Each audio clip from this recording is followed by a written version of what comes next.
ఇప్పుడు ఎవరైనా యూకేకి ప్లాన్ చేస్తుంటే గనక ఈ వీడియో మొత్తం చూడండి, రూల్స్ అన్ని తెలుసుకోండి, అప్పుడు మీ నెక్స్ట్ స్టెప్ అనేది స్టార్ట్ చేయండి. నిన్న అంటే మే 12వ తారీఖు యూకే ప్రైమ్ మినిస్టర్ ఒక ప్రెస్ మీట్ కండక్ట్ చేశాడు. Today this Labour government and we will take back control of our borders. ఆ ప్రెస్ మీట్లో ఒక వైట్ పేపర్ రిలీజ్ చేశారు.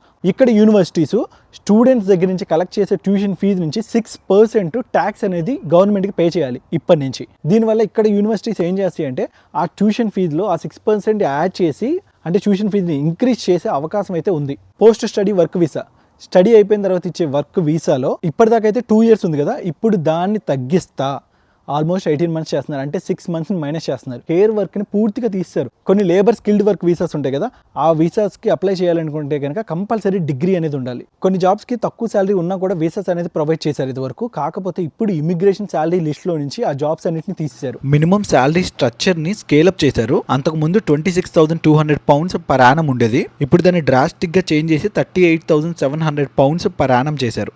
లేబర్ మార్కెట్ ఎవిడెన్స్ గ్రూప్ అనేది ఫామ్ చేశారు.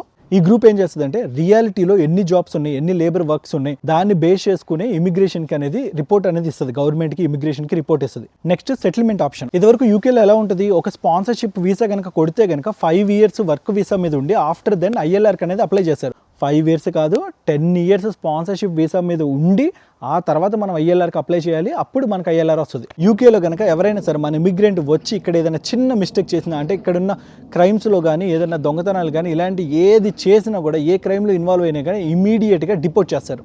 ఒకవేళ జాబ్ వెతుక్కుంటే దొరక్కపోతే కనుక కొన్ని కంపెనీస్ నుంచి మనం డబ్బులు ఇచ్చి పర్చేజ్ చేస్తాం. అలా కనుక పర్చేజ్ చేసే వీసాని ఏదైతే కంపెనీ మనకి వీసా ప్రొవైడ్ చేస్తుందో ఆ కంపెనీకి భారీగా ఫైన్ వేస్తారు యూకే గవర్నమెంట్. ఇదివరకు ఇమిగ్రెంట్ డిపెండెంట్ ఇక్కడికి తీసుకురావాలంటే కనుక ఏ ఇంగ్లీష్ లాంగ్వేజ్ టెస్ట్ అనేది రాయాల్సిన అవసరం లేదు, డైరెక్ట్గా ఇక్కడ తీసుకురావచ్చు. ఇమిగ్రెంట్కి ఆల్రెడీ వీసా ఉంది కాబట్టి డిపెండెంట్ వేసుకొని తీసుకొస్తారు. కానీ ఇప్పుడు ఇంగ్లీష్ లాంగ్వేజ్ టెస్ట్ తీసుకొని ఇక్కడికి రావాలన్నమాట. ఇంకేమైనా డీటెయిల్స్ కావాలంటే కింద కామెంట్లో మెన్షన్ చేయండి. అండ్ నెక్స్ట్ అప్డేట్ ఏదైనా రాగానే మళ్ళీ వీడియో చేసి మీ ముందుకు తీసుకొస్తాను. Thank you so much for watching.